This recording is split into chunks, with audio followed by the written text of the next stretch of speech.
High Court Manipur gi lan gi manung da mafam khangkhidaba mioi kunthani thoi gi khongun lebiu haiba wakat DGP amasung Bisnupur SP na pakhum pibagi matam sangdokpiu haijarakre Surachandpur da paite kangbuna ITL masak khangakre inthokpa horakle ngasi yaripokta I-20 asina gari masa asi thombadagi accident thokre asopan kharasu yaukre dukan yauna yum mapan hena maina sakre Noni district ki Khopum police station na kwanba Khopum bazar da thau yonba dukan yauna yum mapan hena ngarang numidang pung 12 rom tabada maina sakre adubo kannaba mafam adugi miyam police amasung Assam Rifle fire extinguisher na singbasina duna yamna kana khonakhi adubo mai adu laksin bangam khide hairi mai sakpagi paw adu hek phangbaga None fire service station gi kangbuna lakpada lambi gi khudong sadaba na maram oiraga nongalam taipung 3 rom tabada thunglakhi mafam adu hek yobaga mai adu mapung phana muthatpa ngamkhi hairi mai adu matau karamna sarakhiba haiba khangba ngamdri aduga mai sarakpa duda sopandi haudre West Bengal election da mathau toramba security forcing asidagi Manipur da lakpa horagani Urkhun district ta yamna kana khuthoknari Assam Rifle gi DIG na nemsa ki bjel amadi UNC ga unakre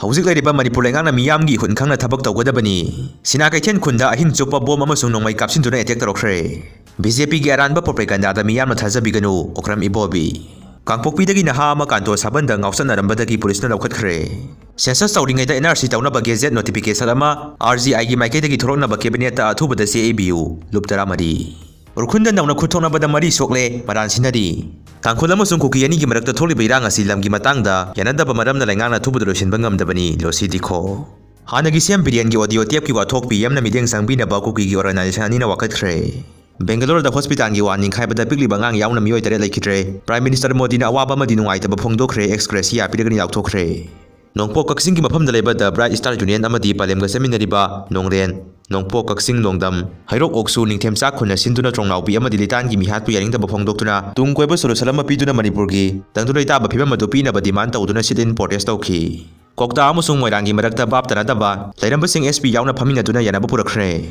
Angang hatpasing senpham lairoi trongnaupi thaudok asi lengak semaningdaba ingdapa purakningdaba kharana sathaba oirgani thajai CM